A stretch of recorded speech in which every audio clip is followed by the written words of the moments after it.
ښکاري نه چې د پاکستان نیت چې دی هغه سم دی یا د پاکستان چې د جګړې کم نیت دی په افغانستان کې د هغې نه هغه قلارېدل غواړي. نن په پاکستان کې د بهرنیو چارو وزارت چې کومه خبره کړې ده هغه ډېره عجیبه ده او ناشنا ده.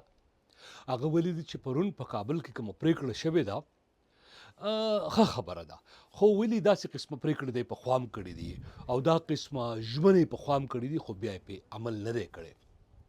یعنی پرون په کابل کې د مذهبي دیني عالمانو چې کومه غونډه وشوه د هغې وروسته یو پرېکړه وشوه. په هغې پرېکړه کې دا ویل شو چې د امر دی چې د افغانستان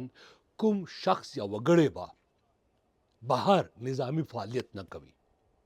اجازت نشته دی او که دا کار وکړو دا ناجیزه دی او امر یې وکړ چې اوسني افغان واکمن چې دي هغه د دا قسمه فعالیتونو مخه ونیسي.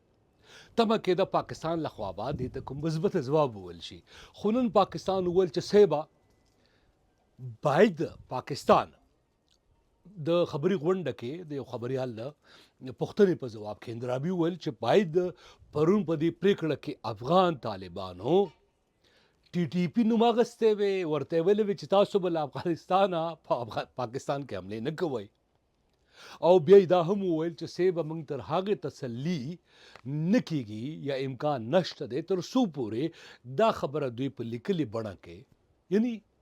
د افغان طالبانو مشرتابه ملا هیبت الله اخندزاده صاحب او نورو تضمین نه وي کړی، ضمانت یې نه وي ورکړی.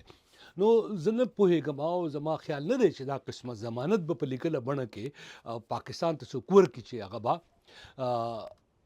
ضمانت واخلي چې پاکستان کې به کومه ترهګري نه کیږي. یعنی د خو څلور کاله وشو چې په واک کې راغلی دی او پاکستان کې ټي ټي پي چې د هغې نږدې 20 کاله وشو جوړه شوې ده او په پاکستان کې په پوځي هیډ کوارټر باندې د سمندري ځواکونو په مهران بیس باندې په آرمي پبلک سکول باندې په جنرال مشرف په قافله باندې په چکلاله کې او د غټې غټې حملې چې دي پخوا کې دی ټي ټي پي کولې. نو کدی دا ضمانت ورکړي او سبا ټي ټي پي یا بل څوک په پاکستان کې ترهګري وکړي نو پاکستان به چې دا وګوره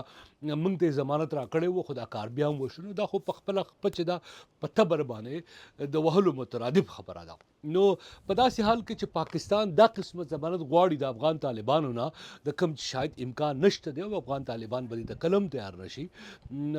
دا به یو سیاسي مرګ وي د طالبانو شاید که داسې وکړل، نه پوهېږو چې دا څه لانجه روانه ده. خو بهرحال په ظاهره پاکستان ښکاري داسې چې هغه چې کومه خبره کوي چې دوی به حملې کوي او دوی به چرته او څنګه